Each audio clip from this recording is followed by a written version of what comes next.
Costa's audiobook presents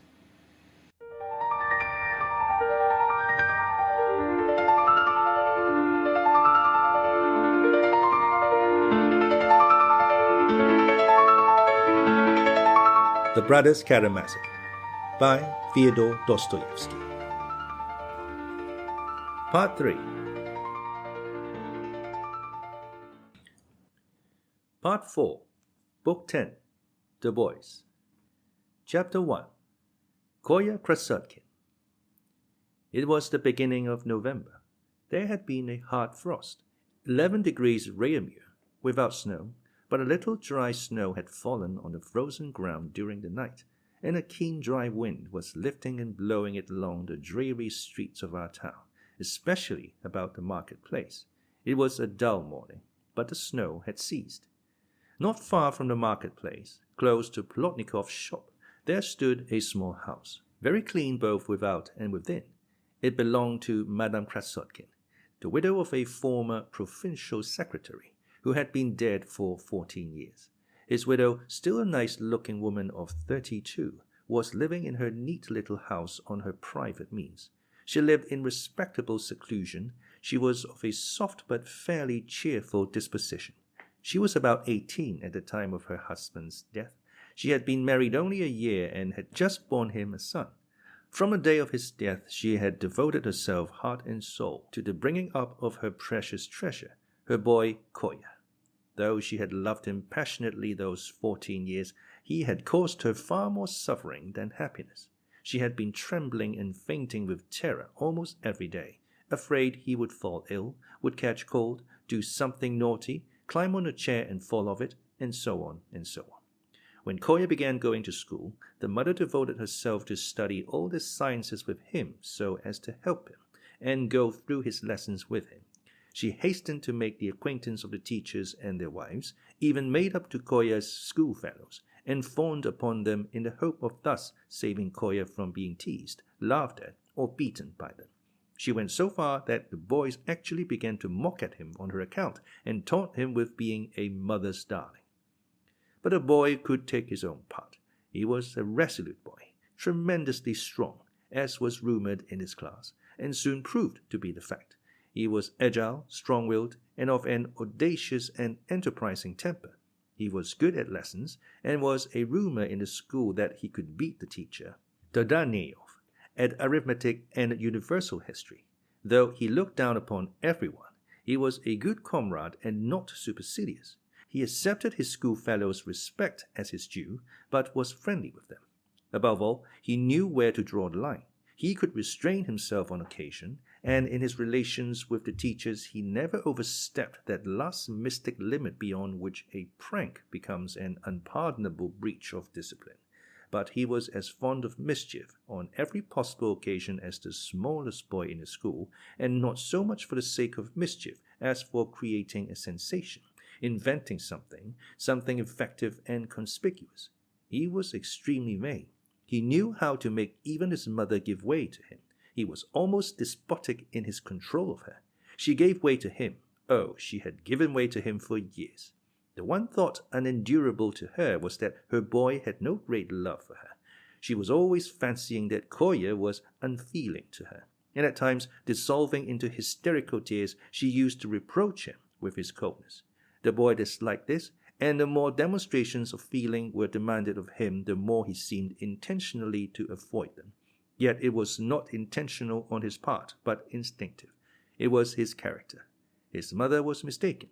He was very fond of her. He only disliked sheepish sentimentality, as he expressed it in his schoolboy language. There was a bookcase in the house containing a few books that had been his father's. Kolya was fond of reading, and had read several of them by himself. His mother did not mind that, and only wondered sometimes at seeing the boy stand for hours by the bookcase, poring over a book instead of going to play. And in that way, Kolya read some things unsuitable for his age. Though the boy, as a rule, knew where to draw the line in his mischief, he had of late begun to play pranks that caused his mother serious alarm. It is true there was nothing vicious in what he did, but a wild, mad recklessness. It happened that July, during the summer holidays, that the mother and son went to another district, 45 miles away, to spend a week with a distant relation whose husband was an official at the railway station. There, Kolya began by carefully investigating every detail connected with the railways, knowing that he could impress his schoolfellows when he got home with his newly acquired knowledge. But there happened to be some other boys in the place with whom he soon made friends. Some of them were living at the station, others in the neighborhood. There were 6 or 7 of them, all between 12 and 15, and 2 of them came from our town. The boys played together, and on the 4th or 5th day of Kolya's stay at the station, a mad bet was made by the foolish boys. Kolya, who was almost the youngest of the party and rather looked down upon by the others in consequence, was moved by vanity or by reckless bravado to bet them 2 rubles that he would lie down between the rails at night when the 11 o'clock train was due, and would lie there without moving while the train rolled over him at full speed. It is true they made a preliminary investigation, from which it appeared that it was possible to lie so flat between the rails that the train could pass over without touching. But to lie there was no joke. Kolya maintained stoutly that he would. At first they laughed at him, called him a little liar, a braggart, but that only egged him on. What piqued him most was that these boys of 15 turned up their noses at him too superciliously, and were at first disposed to treat him as a small boy, not fit to associate with them, and that was an unendurable insult. And so it was resolved to go in the evening, half a mile from the station, so that the train might have time to get up full speed after leaving the station. The boys assembled. It was a pitch-dark night without a moon. At the time fixed, Kolya lay down between the rails. The 5 others who had taken the bet waited among the bushes below the embankment, their hearts beating with suspense, which was followed by alarm and remorse. At last they heard in the distance the rumble of the train leaving the station. 2 red lights gleamed out of the darkness. The monster roared as it approached. "Run! Run away from the rails!" the boys cried to Kolya from the bushes, breathless with terror. But it was too late. The train darted up and flew past. The boys rushed to Kolya. He lay without moving. They began pulling at him, lifting him up. He suddenly got up and walked away without a word. Then he explained that he had lain there as though he were insensible to frighten them, but the fact was that he really had lost consciousness, as he confessed long after to his mother. In this way his reputation as a desperate character was established forever. He returned home to the station as white as a sheet. Next day he had a slight attack of nervous fever, but he was in high spirits and well pleased with himself. The incident did not become known at once, but when they came back to the town it penetrated to the school and even reached the ears of the masters. But then Kolya's mother hastened to entreat the masters on her boy's behalf, and in the end Dardanelov, a respected and influential teacher, exerted himself in his favor, and the affair was ignored. Dardanelov was a middle-aged bachelor who had been passionately in love with Madame Krassotkin for many years past, and had once already, about a year previously, ventured, trembling with fear and the delicacy of his sentiments, to offer her most respectfully his hand in marriage. But she refused him resolutely, feeling that to accept him would be an act of treachery to her son, though Dardanelov had, to judge from certain mysterious symptoms, reason for believing that he was not an object of aversion to the charming but too chaste and tender-hearted widow. Kolya's mad prank seemed to have broken the ice, and Dardanelov was rewarded for his intercession by a suggestion of hope. The suggestion, it is true, was a faint one, but then Dardanelov was such a paragon of purity and delicacy that it was enough for the time being to make him perfectly happy. He was fond of the boy, though he would have felt it beneath him to try and win him over, and was severe and strict with him in class.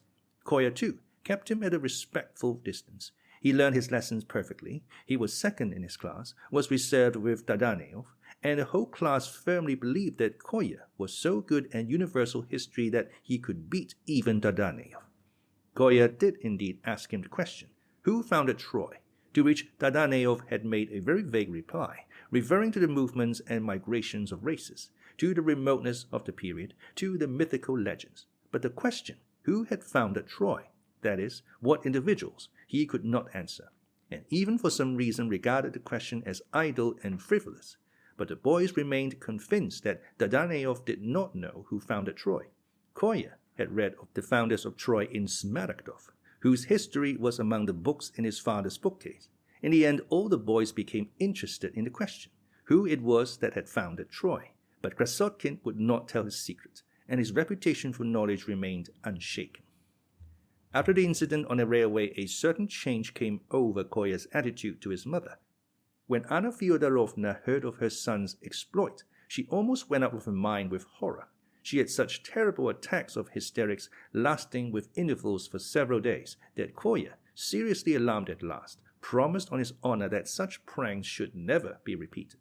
He swore on his knees before the holy image, and swore by the memory of his father at Madame Krassotkin's instance, and the manly Kolya burst into tears like a boy of 6. And all that day the mother and son were constantly rushing into each other's arms sobbing. Next day Kolya woke up as unfeeling as before, but he had become more silent, more modest, sterner, and more thoughtful. 6 weeks later, it is true, he got into another scrape, which even brought his name to the ears of our Justice of the Peace, but it was a scrape of quite another kind. Amusing, foolish, and he did not, as it turned out, take the lead part in it, but was only implicated in it. But of this later. His mother felt fretted and trembled, but the more uneasy she became, the greater were the hopes of Dardanelov. It must be noted that Kolya understood and divined what was in Dardanellov's heart, and, of course, despised him profoundly for his feelings. He had in the past been so tactless as to show his contempt before his mother, hinting vaguely that he knew what Dardanelov was after. But from the time of the railway incident, his behavior in this respect also was changed. He did not allow himself the remotest allusion to the subject and began to speak more respectfully of Dardanelov before his mother, which the sensitive woman at once appreciated with boundless gratitude. But at the slightest mention of Dardanelov by a visitor in Kolya's presence, she would flush as pink as a rose.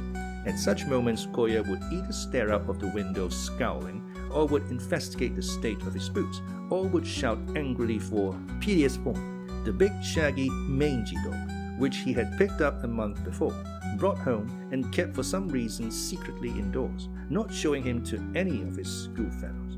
He bullied him frightfully, teaching him all sorts of tricks, so that the poor dog howled for him whenever he was absent at school, and when he came in, whined with delight, rushed about as if he were crazy, begged, lay down on the ground pretending to be dead, and so on. In fact, showed all the tricks he had taught him, not at a word of command, but simply from the seal of his excited and grateful heart. I have forgotten, by the way, to mention that Kolya Krassotkin was the boy stabbed with a penknife by the boy already known to the reader as the son of Captain Snegiryov. Ilyusha had been defending his father when the schoolboys jeered at him, shouting the nickname Wisp of Tow.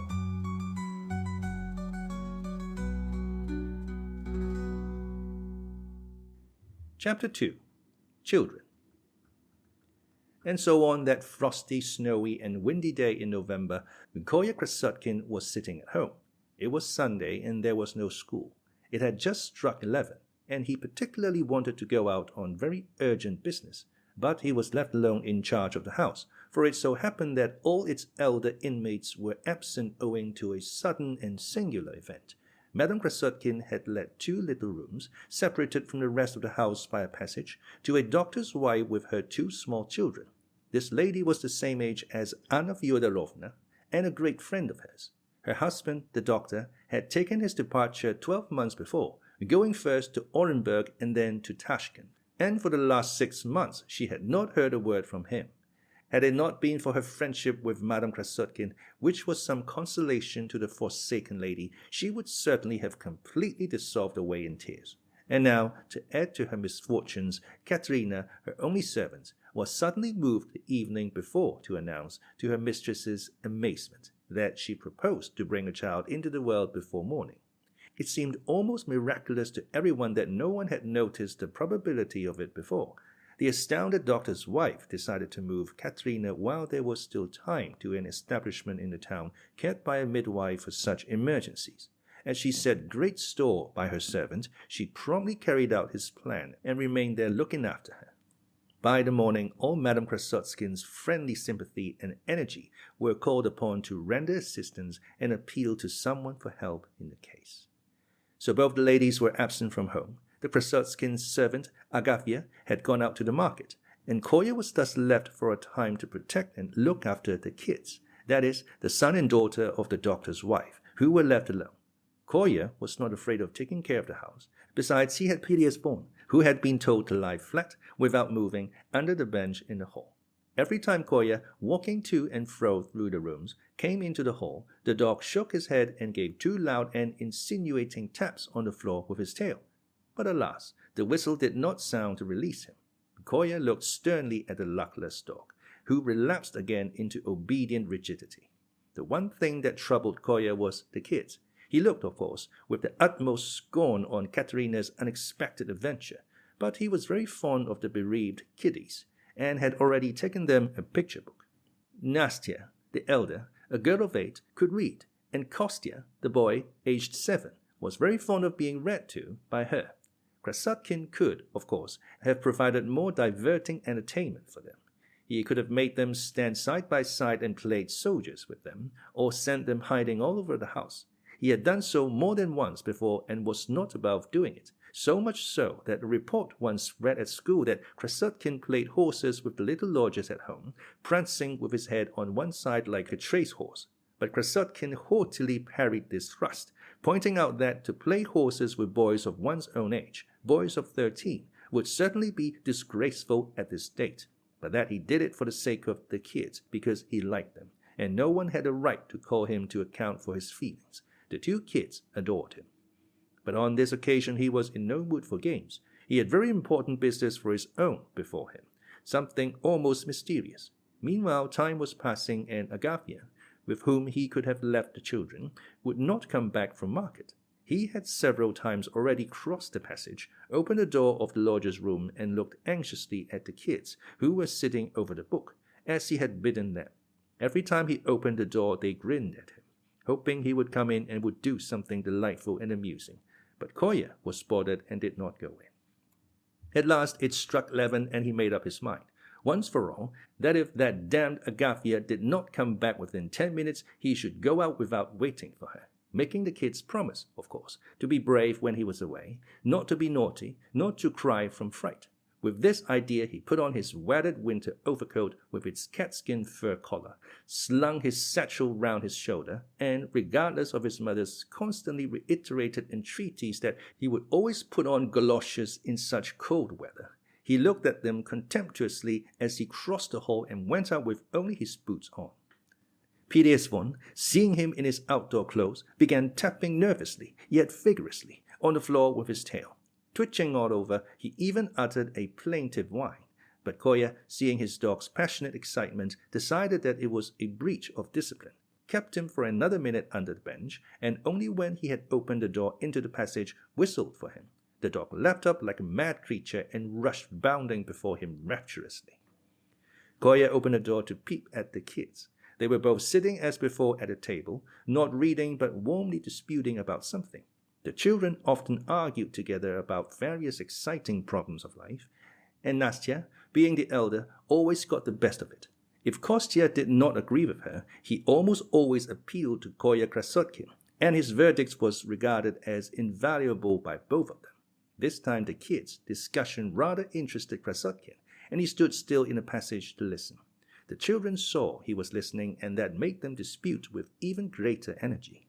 "I shall never believe," Nastya prattled, "that the old women find babies among the cabbages in the kitchen garden. It's winter now, and there are no cabbages, and so the old woman couldn't have taken Katerina a daughter." Kolya whistled to himself. "Or perhaps they do bring babies from somewhere, but only to those who are married." Kostya stared at Nastya and listened, pondering profoundly. "Nastya, how silly you are," he said at last, firmly and calmly. "How can Katerina have a baby when she isn't married?" Nastya was exasperated. "You know nothing about it," she snapped irritably. "Perhaps she has a husband, only he is in prison, so now she's got a baby." "But is her husband in prison?" the matter-of-fact Kostya inquired gravely. "Or, I tell you what," Nastya interrupted impulsively, completely rejecting and forgetting her first hypothesis. "She hasn't a husband, you are right there, but she wants to be married, and so she's been thinking of getting married, and thinking of it till now she's got it. That is, not a husband, but a baby." "Well, perhaps so," Kostya agreed, entirely vanquished. But you didn't say so before, so how could I tell? Come, kiddies, said Kolya, stepping into the room. You're terrible people, I see. And Perezvon with you, grinned Kostya, and began snapping his fingers and calling Perezvon. I'm in a difficulty, kids, Krassotkin began solemnly, and you must help me. Agafya must have broken her leg, since she has not turned up till now. That's certain. I must go out. Will you let me go? The children looked anxiously at one another. Their smiling faces showed signs of uneasiness, but they did not yet fully grasp what was expected of them. You won't be naughty while I'm gone. You won't climb on a cupboard and break your legs. You won't be frightened alone and cry. A look of profound despondency came into the children's faces. And I could show you something as a reward, a little copper cannon which can be fired with real gunpowder. The children's faces instantly brightened. Show us the cannon, said Kostya, beaming all over. Krassotkin put his hand in his satchel and, pulling out a little bronze cannon, stood it on a table. Ah, you are bound to ask that. Look, it's on wheels. He rolled the toy on along the table, and it can be fired off too. It can be loaded with shot and fired off. And it could kill anyone? It can kill anyone. You've only got to aim at anybody. And Krassotkin explained where the powder had to be put, where the shot should be rolled in, showing a tiny hole like a touch hole, and told them that it kicked when it was fired. The children listened with intense interest. What particularly struck their imagination was that the cannon kicked. And have you got any powder? Nastya inquired. Yes. Show us the powder too, she drawled with a smile of entreaty. Krassotkin dived again into his satchel and pulled out a small flask containing a little real gunpowder. He had some shot too, in a screw of paper. He even uncorked the flask and shook a little powder into the palm of his hand. One has to be careful there's no fire about, or it would blow up and kill us all, Krassotkin warned them sensationally. The children gazed at the powder with an awe-stricken alarm that only intensified their enjoyment, but Kostya liked the shot better. And does the shot burn? He inquired. No, it doesn't. Give me a little shot, he asked in an imploring voice. I'll give you a little shot. Here, take it. But don't show it to your mother till I come back, or she'll be sure to think it's gunpowder, and will die of fright and give you a thrashing. Mother never does whip us, Nastya observed at once. I know. I only said it to finish the sentence. And don't you ever deceive your mother except just this once, until I come back. And so, kiddies, can I go out? You won't be frightened and cry when I'm gone? We shall all cry, drawled Kostya, on the verge of tears already. We shall cry. We shall be sure to cry, Nastya chimed in with timid haste. Oh, children, children, how fraught with peril are your years. There's no help for it, chickens. I shall have to stay with you I don't know how long, and time is passing. Time is passing. Ugh. Tell Perezvon to pretend to be dead, Kostya begged. There's no help for it. We must have recourse to Perezvon. Ici Perezvon. And Kolya began giving orders to the dog, who performed all his tricks. He was a rough-haired dog, of medium size, with a coat of a sort of lilac-gray color. He was blind in his right eye, and his left ear was torn. He whined and jumped, stood and walked on his hind legs, lay on his back with his paws in the air, rigid as though he were dead. While this last performance was going on, the door opened and Agafya, Madame Krassotkin's servant, a stout woman of 40, marked with smallpox, appeared in the doorway. She had come back from market and had a bag full of provisions in her hand. Holding up the bag of provisions in her left hand, she stood still to watch the dog. Though Kolya had been so anxious for her return, he did not cut short the performance, and after keeping Perezvon dead for the usual time, at last he whistled to him. The dog jumped up and began bounding about in his joy at having done his duty. Only think, a dog, Agafya observed sententiously. Why are you late, female? Asked Krassotkin sternly. Female indeed. Go on with you, you brat. Brat? Yes, a brat. What is it to you if I'm late? If I'm late, you may be sure I have good reason, muttered Agafya, busying herself about the stove, without a trace of anger or displeasure in her voice. She seemed quite pleased, in fact, to enjoy a skirmish with her merry young master. Listen, you frivolous young woman, Krassotkin began, getting up from sofa. Can you swear by all you hold sacred in the world and something else besides, that you will watch vigilantly over the kids in my absence? I'm going out. And what am I going to swear for? Laughed Agafya. I shall look after them without that. No, you must swear on your eternal salvation, else I shan't go. Well, don't then. What does it matter to me? It's cold out. Stay at home. Kids, Kolya turned to the children. This woman will stay with you till I come back or till your mother comes, for she ought to have been back long ago. She will give you some lunch too. You'll give them something, Agafya, won't you? That I can do. Goodbye, chickens. I go with my heart at rest. And you, Granny, he added gravely, in an undertone as he passed Agafya. I hope you'll spare their tender years and not tell them any of your old woman's nonsense about Katerina. Easy, Perezvon. Get along with you, retorted Agafya, really angry this time. Ridiculous boy. You want a whipping for saying such things. That's what you want.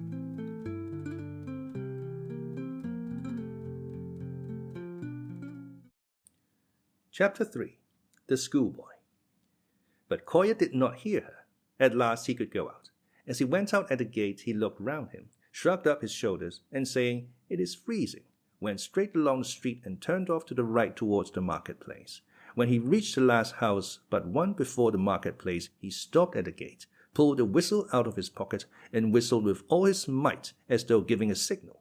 He had not to wait more than a minute before a rosy-cheeked boy of about 11, wearing a warm, neat, and even stylish coat, darted out to meet him. This was Smurov, a boy in the preparatory class, son of a well-to-do official. Apparently he was forbidden by his parents to associate with Krassotkin, who was well known to be a desperately naughty boy, so Smurov was obviously slipping out on the sly. He was, if the reader has not forgotten, one of the group of boys who 2 months before had thrown stones at Ilyusha. He was the one who told Alyosha Karamazov about Ilyusha. "I've been waiting for you for the last hour, Krassotkin," said Smurov stolidly, and the boy strode towards the marketplace. "I'm late," answered Krassotkin. "I was detained by circumstances. You won't be thrashed for coming with me?" "Come, I say. I'm never thrashed. And you've got Perezvon with you?" "Yes." "You're taking him too?" "Yes." "Ah, if it were only Zhushka." "That's impossible. Zhushka's non-existent. Zhushka is lost in the mists of obscurity." "Ah, couldn't we do this?" Smurov suddenly stood still. "You see, Ilyusha says that Zhushka was a shaggy, greyish, smoky-looking dog like Perezvon. Couldn't you tell him this is Zhushka, and he might believe you?" "Boy, shun a lie. That's one thing. Even with a good object. That's another. Above all, I hope you've not told them anything about my coming." "Heaven forbid. I know what I'm about." "But you won't comfort him with Perezvon," said Smurov with a sigh. "You know his father, the captain, the wisp of tow, told us that he was going to bring him a real mastiff pup with a black nose today. He thinks that would comfort Ilyusha, but I doubt it." "And how is Ilyusha?" "Ah, he's bad, very bad. I believe he's in consumption. He's quite conscious, but he's breathing. His breathing's gone wrong. The other day he asked to have his boots on to be led round the room. He tried to walk, but he couldn't stand. 'Ah, I told you before, father,' he said, 'that those boots were no good. I could never walk properly in them.' He fancied it was his boots that made him stagger, but it was simply weakness, really. He won't live another week. His son Stube is looking after him.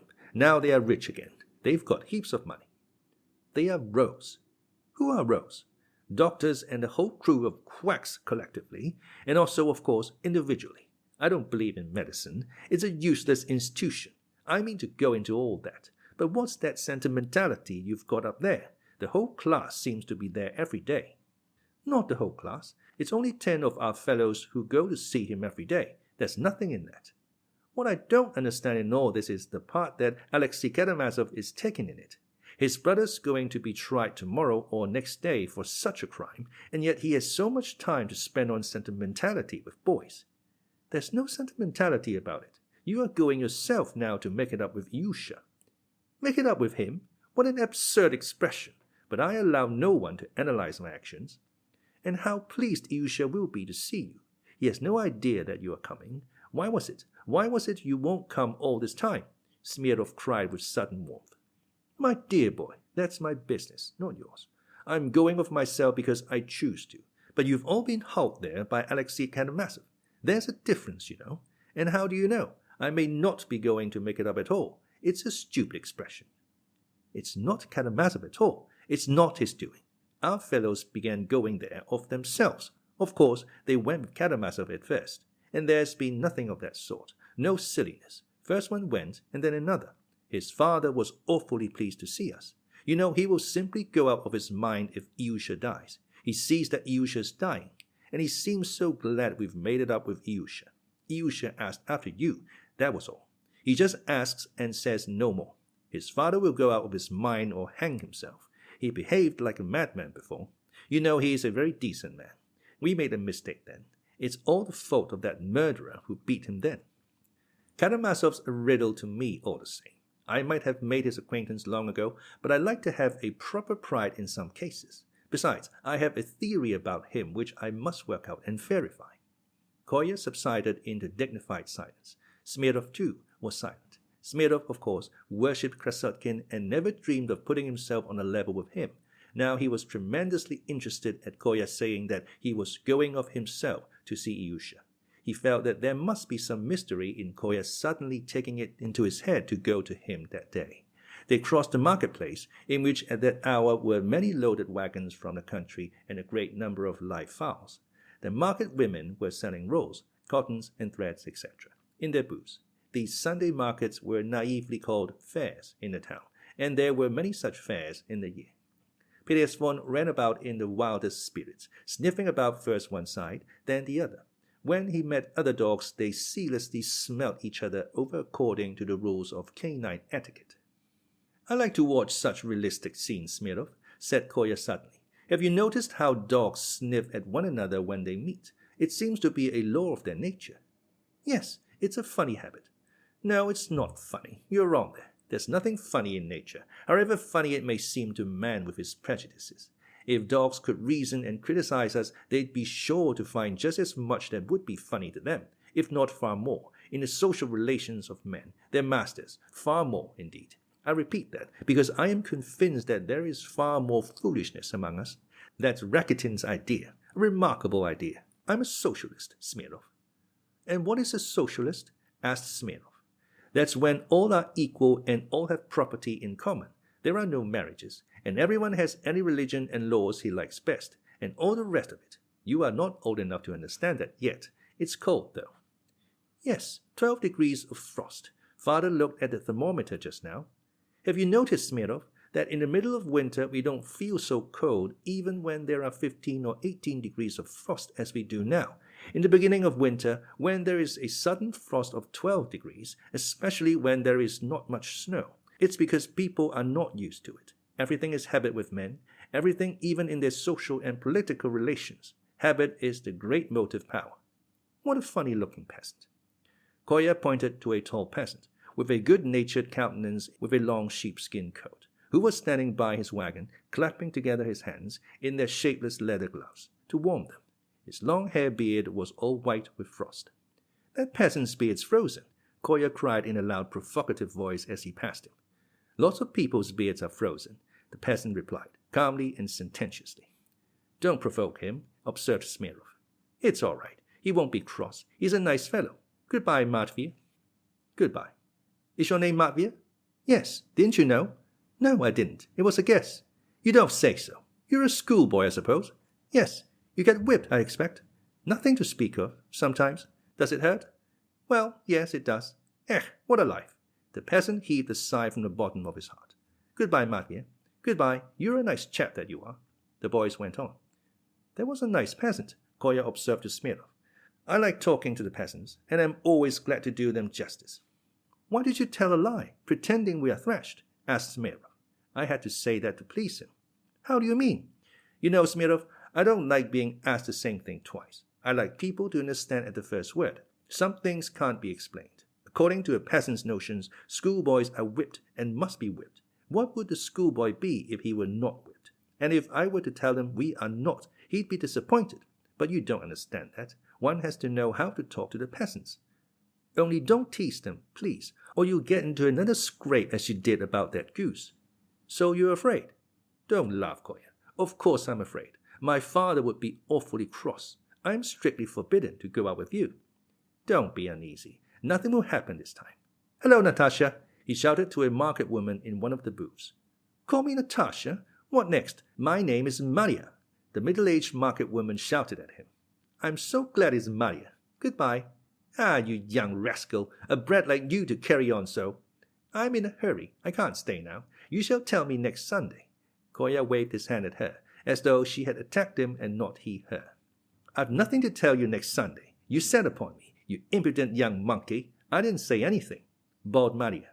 You want a whipping, that's what you want, you saucy jackanapes. There was a roar of laughter among the other market women round her. Suddenly a man in a violent rage started out from the arcade of shops close by. He was a young man, not a native of the town, with dark curly hair and a long pale face, marked with smallpox. He wore a long blue coat and a peaked cap, and looked like a merchant's clerk. He was in a state of stupid excitement and brandished his fist at Kolya. I know you, he cried angrily. I know you. Kolya stared at him. He could not recall when he could have had a row with the man, but he had been in so many rows in the street that he could hardly remember them all. Do you? He asked sarcastically. I know you, the man repeated idiotically. So much the better for you. Well, it's time I was going. Goodbye. You are at your saucy pranks again, cried the man. You are at your saucy pranks again. I know. You are at it again. It's not your business, brother, if I am at my saucy pranks again, said Kolya, standing still and scanning him. Not my business? No, it's not your business. Whose then? Whose then? Whose then? It's Trifon Nikititch's business, not yours. What Trifon Nikititch? Asked the youth, staring with loutish amazement at Kolya, but still as angry as ever. Kolya scanned him gravely. Have you been to the Church of the Ascension? He suddenly asked him, with stern emphasis. What Church of Ascension? What for? No, I haven't, said the young man, somewhat taken aback. Do you know Sabaneyev? Kolya went on even more emphatically and even more severely. What's Sabaneyev? No, I don't know him.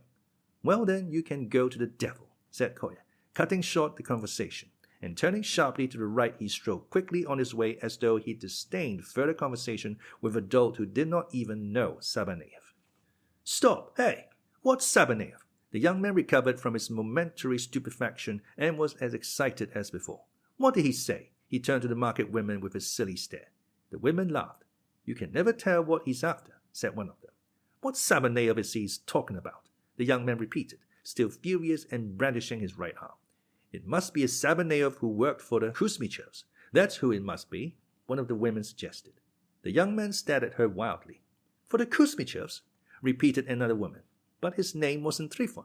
His name's Kuzma, not Trifon. But the boy said Trifon Nikititch, so it can't be the same. His name is not Trifon and not Sabaneyev. It's Chizhov, put in suddenly a third woman, who had hitherto been silent, listening gravely. Alexey Ivanovich is his name. Chizhov. Alexey Ivanich. Not a doubt about it. It's Chizhov. A fourth woman emphatically confirmed the statement. The bewildered young gazed from one to another. But what did he ask for? What did he ask for, good people? He cried almost in desperation. Do you know Sabaneyev? Says he.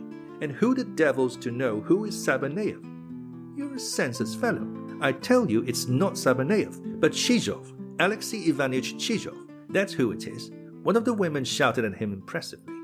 What Chizhov? Who is he? Tell me if you know. That tall, sniffling fellow who used to sit in the market in the summer.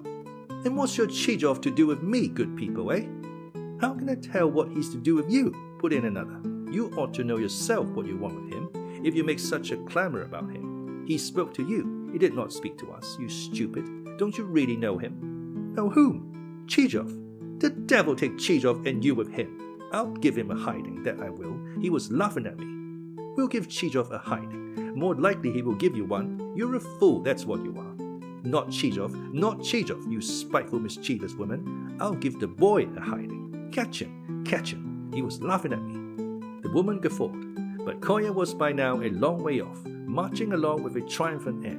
Smurov walked beside him, looking round at the shouting group far behind. He too was in high spirits, though he was still afraid of getting into some scrape in Kolya's company. What Sabaneyev did you mean? He asked Kolya, foreseeing what his answer would be. How do I know? Now there'll be a hubbub among them all day. I like to stir up fools in every class of society. There's another blockhead, that peasant there. You know, they say there's no one stupider than a stupid Frenchman. But a stupid Russian shows it in his face just as much. Can't you see it all over his face that he's a fool, that peasant, eh? Let him alone, Kolya. Let's go on. Nothing could stop me. Now I'm once off. Hey, good morning, peasant. A sturdy-looking peasant with a round, simple face and grizzled beard who was walking by raised his head and looked at the boy. He seemed not quite sober. "Good morning, if you're not laughing at me," he said deliberately in reply. "And if I am?" laughed Kolya. "Well, a joke's a joke. Laugh away, I don't mind. There's no harm in a joke." "I beg your pardon, brother. It was a joke."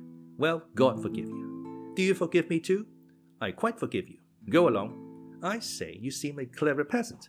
"Cleverer than you," the peasant answered unexpectedly, with the same gravity. "I doubt it," said Kolya, somewhat taken aback. "It's true, though." "Perhaps it is." "It is, brother. Goodbye, peasant." "Goodbye." "There are all sorts of peasants," Kolya observed to Smurov after a brief silence. "How could I tell I had hit on a clever one? I'm always ready to recognize intelligence in the peasantry." In the distance, the cathedral clock struck 11:30.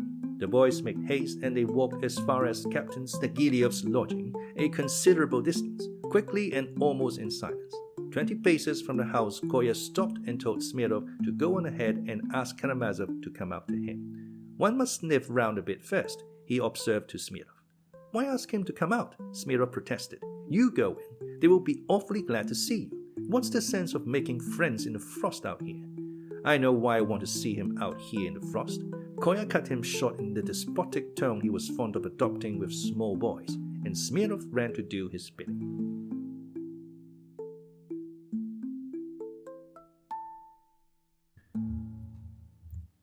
Chapter 4. The Lost Dog. Kolya leaned against the fence with an air of dignity, waiting for Alyosha to appear. Yes, he had long wanted to meet him. He had heard a great deal about him from the boys, but hitherto he had always maintained an appearance of disdainful indifference when he was mentioned, and he had even criticized what he heard about Alyosha. But secretly he had a great longing to make his acquaintance. There was something sympathetic and attractive in all he was told about Alyosha. So the present moment was important. To begin with, he had to show himself at his best, to show his independence, or he'll think of me as 13 and take me for a boy, like the rest of them. And what are these boys to him? I shall ask him when I get to know him. It's a pity I'm so short, though. Duzikov is younger than I am, yet he is half a head taller. But I have a clever face. I'm not good-looking. I know I'm hideous, but I have a clever face. I mustn't talk too freely. If I fall into his arms all at once, he may think, "Tfu, how horrible if he should think." Such were the thoughts that excited Kolya while he was doing his utmost to assume the most independent air. What distressed him most was his being so short. He did not mind so much his hideous face as being so short. On the wall in the corner at home he had the year before made a pencil mark to show his height, and every 2 months since he anxiously measured himself against it to see how much he had gained. But, alas, he grew very slowly, and this sometimes reduced him almost to despair. His face was in reality by no means hideous.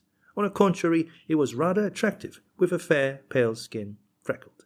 His small, lively grey eyes had a fearless look, and often glowed with feeling. He had rather high cheekbones, small, very red, but not very thick lips. His nose was small and unmistakably turned up. "I have a regular pug nose, a regular pug nose," Kolya used to mutter to himself when he looked in the looking-glass, and he always left it with indignation. "But perhaps I haven't got a clever face." He sometimes thought, doubtful even of that. But it must not be supposed that his mind was preoccupied with his face and his height. On the contrary, however bitter the moments before the looking-glass were to him, he quickly forgot them, and forgot them for a long time, abandoning himself entirely to ideas and to real life, as he formulated it to himself. Alyosha came out quickly and hastened up to Kolya. Before he reached him, Kolya could see that he looked delighted. "Can he be so glad to see me?" Kolya wondered, feeling pleased. We may note here, in passing, that Alyosha's appearance had undergone a complete change since we saw him last. He had abandoned his cassock and was wearing now a well-cut coat, a soft round hat, and his hair had been cropped short. All this was very becoming to him, and he looked quite handsome.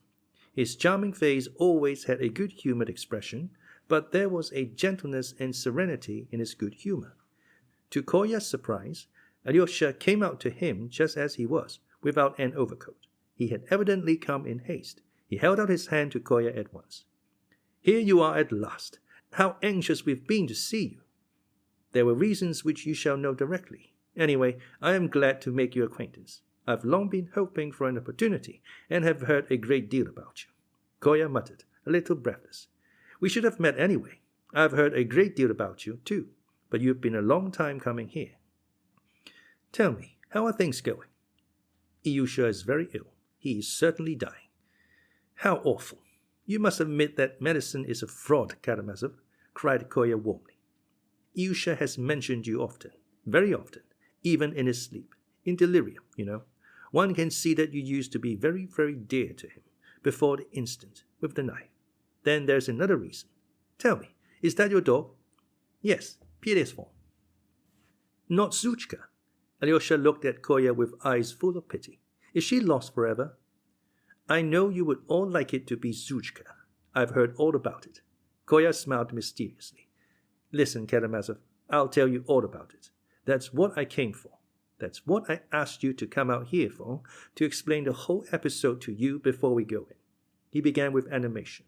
"You see, Karamazov, Ilyusha came into the preparatory class last spring. Well, you know what our preparatory class is. A lot of small boys. They began teasing Ilyusha at once. I am 2 classes higher up, and of course, I only look on at them from a distance. I saw the boys was weak and small, but he wouldn't give in to them. He fought with them. I saw he was proud, and his eyes were full of fire. I like children like that, and they teased him all the more. The worst of it was he was horribly dressed at the time. His breeches were too small for him, and there were holes in his boots. They worried him about it. They jeered at him. That I can't stand. I stood up for him at once and gave it to them hot. I beat them, but they adore me. Do you know, Karamazov?" Kolya boasted impulsively. "But I am always fond of children. I have 2 chickens in my hands at home now. That's what detained me today. So they left off beating Ilyusha, and I took him under my protection. I saw the boy was proud. I tell you that, the boy was proud. But in the end he became slavishly devoted to me. He did my slightest bidding, obeyed me as though I were God, tried to copy me. In the intervals between the classes he used to run to me at once, and I'd go about with him, on Sundays too. They always laugh when an older boy makes friends with a younger one like that, but that's a prejudice. If it's my fancy, that's enough. I'm teaching him, developing him. Why shouldn't I develop him if I like him? Here you, Karamazov, have taken up with all these nestlings. I see you want to influence the younger generation, to develop them, to be of use to them. And I assure you this trait in your character, which I knew by hearsay, attracted me more than anything. Let us get to the point, though. I noticed that there was a sort of softness and sentimentality coming over the boy, and you know I have a positive hatred of this sheepish sentimentality, and I have had it from a baby. There were contradictions in him too. He was proud, but he was slavishly devoted to me. And yet all at once his eyes would flash and he'd refuse to agree with me. He'd argue, fly into a rage. I used sometimes to propound certain ideas. I could see that it was not so much that he disagreed with the ideas, but that he was simply rebelling against me, because I was cool in responding to his endearments. And so, in order to train him properly, the tenderer he was, the colder I became. I did it on purpose. That was my idea. My object was to form his character, to lick him into shape, to make a man of him. And besides, no doubt, you understand me at a word. Suddenly I noticed for 3 days in succession he was downcast and dejected, not because of my coldness, but for something else, something more important. I wondered what the tragedy was. I have pumped him and found out that he had somehow got to know Smerdyakov, who was footman to your late father. It was before his death, of course. And he taught the little fool a silly trick, that is, a brutal, nasty trick. He told him to take a piece of bread, to stick a pin in it, and throw it to one of those hungry dogs who snap up anything without biting it, and then to watch and see what would happen. So they prepared a piece of bread like that and threw it to Zhuchka, that shaggy dog there's been such a fuss about. The people of the house it belonged to never fed it at all, though it barked all day. So it rushed at the bread, swallowed it, and began to squeal. It turned round and ran away, squealing as it ran out of sight. That was Ilyusha's own account of it. He confessed it to me and cried bitterly. He hugged me, shaking all over. He kept on repeating, he ran away squealing. The sight of that haunted him. He was tormented by remorse. I could see that. I took it seriously. I determined to give him a lesson for other things as well, so I must confess I wasn't quite straightforward and pretended to be more indignant perhaps than I was. "You've done a nasty thing," I said. "You are a scoundrel. I won't tell of it, of course, but I shall have nothing more to do with you for a time. I'll think it over and let you know through Smurov. That's the boy who's just come with me. He's always ready to do anything for me. Whether I will have anything to do with you in the future or whether I give you up for good as a scoundrel." He was tremendously upset. I must own I felt I'd gone too far as I spoke, but there was no help for it. I did what I thought best at the time. A day or two after, I sent Smurov to tell him that I would not speak to him again.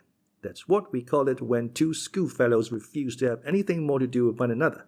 Secretly, I only meant to send him to Coventry for a few days and then, if I saw signs of repentance, to hold out my hand to him again. That was my intention. But what do you think happened? He heard Smurov's message. His eyes flashed.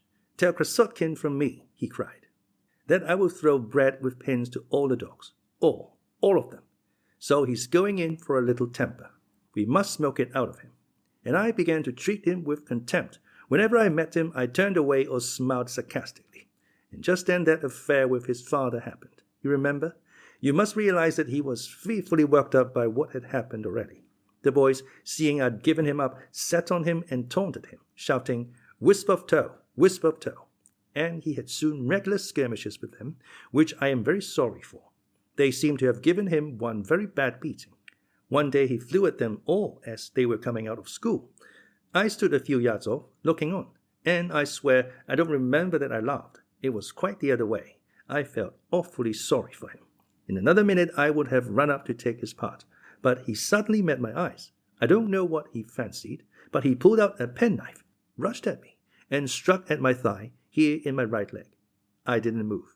I don't mind owning I'm plucky sometimes, Karamazov. I simply looked at him contemptuously, as though to say, "This is how you repay all my kindness. Do it again, if you like. I'm at your service." But he didn't stab me again. He broke down. He was frightened at what he had done. He threw away the knife, burst out crying, and ran away. I did not sneak on him, of course, and I made them all keep quiet, so it shouldn't come to the ears of the masters. I didn't even tell my mother till it had healed up, and the wound was a mere scratch. And then I heard that the same day he'd been thrown stones and had bitten your finger. But you understand now what a state he was in. Well, it can't be helped. It was stupid of me not to come and forgive him, that is, to make it up with him, when he was taken ill. I'm sorry for it now, but I had a special reason. So now I've told you all about it, but I'm afraid it was stupid of me. "Oh, what a pity," exclaimed Alyosha, with feeling, "that I didn't know before what terms you were on with him, or I'd have come to you long ago to beg you to go to him with me. Would you believe it? When he was feverish, he talked about you in delirium. I didn't know how much you were to him, and you've really not succeeded in finding that dog. His father and the boys have been hunting all over the town for it. Would you believe it? Since he's been ill, I've 3 times heard him repeat with tears, 'It's because I killed Suchka. Father, that I am ill now. God is punishing me for it.' He can't get that idea out of his head. And if the dog were found and proved to be alive, one might almost fancy the joy would cure him. We have all rested our hopes on you." "Tell me, what made you hope that I should be the one to find him?" Kolya asked, with great curiosity. "Why did you reckon on me rather than anyone else?" "There was a report that you were looking for the dog, and that you would bring it when you'd found it. Smurov said something of the sort. We've all been trying to persuade Ilyusha that the dog is alive, that it's been seen. The boys brought him alive here. He just looked at it, with a faint smile, and asked them to set it free in the fields, and so we did. His father has just this moment come back, bringing him a mastiff pup, hoping to comfort him with that, but I think it only makes it worse." "Tell me, Karamazov, what sort of man is the father? I know him, but what do you make of him? A mountebank? A buffoon?" "Oh, no. There are people of deep feeling who have been somehow crushed. Buffoonery in them is a form of resentful irony against those to whom they daren't speak the truth, from having been for years humiliated and intimidated by them. Believe me, Krassotkin, what sort of buffoonery is sometimes tragic in the extreme. His whole life now is centered in Ilyusha, and if Ilyusha dies, he will either go mad with grief or kill himself.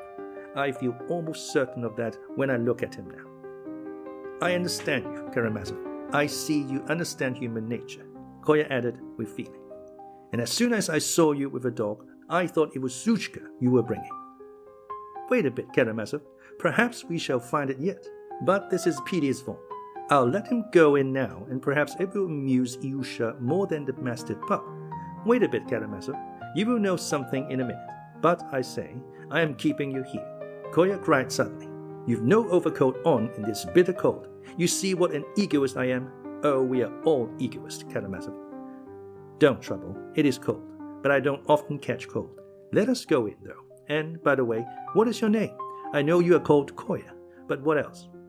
Nikolai Ivanovich Krassotkin, or, as they say in official documents, Krassotkin's son.